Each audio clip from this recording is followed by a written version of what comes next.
Hi, my name is Amandeep Kaur and today I'll be presenting my project which is a real-time CO2 monitoring system. This system uses a CO2 sensor connected to an Arduino to measure air quality levels, classify them as safe or dangerous and display the result on a live graph. So let's talk about the hardware I'm using. This is the Arduino board I have. This is the Arduino IDE and it is Intel J. I'm using it with Java. So in this Arduino board I have connected the CO2 sensor at A1 and this is an OLED display for this code. I have to make this OLED display work. I have coded in Arduino IDE. So let's try to run it.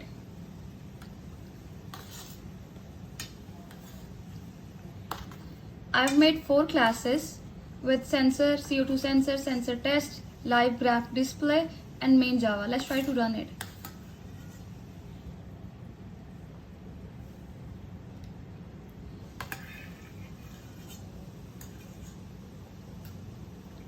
So this is the graph and the CO2 sensor value is 1023.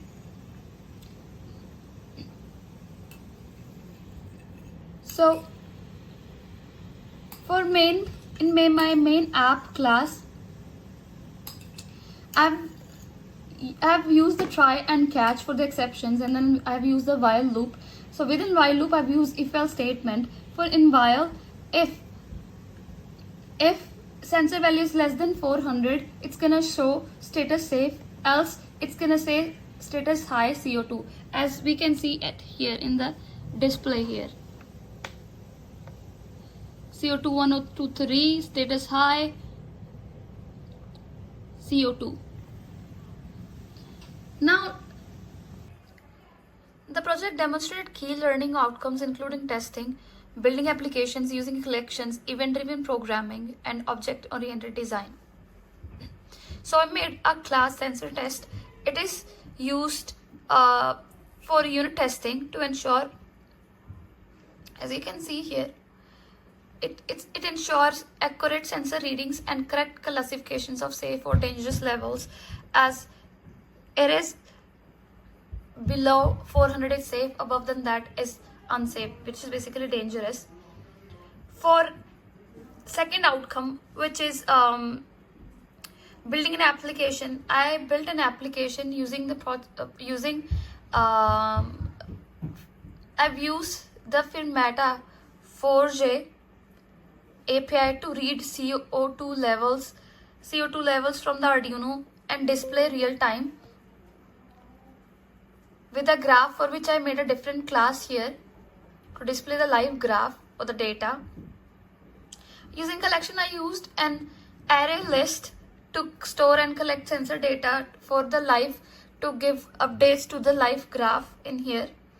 And for the fourth learning, the system updates the graph, as you can see here. The system updates the graph and display messages dynamically based on sensor reading, making it responsive to environment change. For the fifth outcome, which is object-oriented design, this project has 4 different classes, at which the main app is the main one. It follows object-oriented principles with separate classes for reading sensors, displaying data, making the sensor modular and maintainable. So this program is already running, and if you look at the live graph, the CO2 sensor reading says it keeps on going up and going down, going up and going down. It is due to the thread.sleep is 2 seconds, which is basically 2000 here. So overall, my project demonstrates how to test, debug an application, build a real-time sensor monitoring system, use collection to manage data, create an event-driven program, and apply object-oriented design principles. Each of these learning outcomes helped me design a functional and efficient system. Thank you for watching.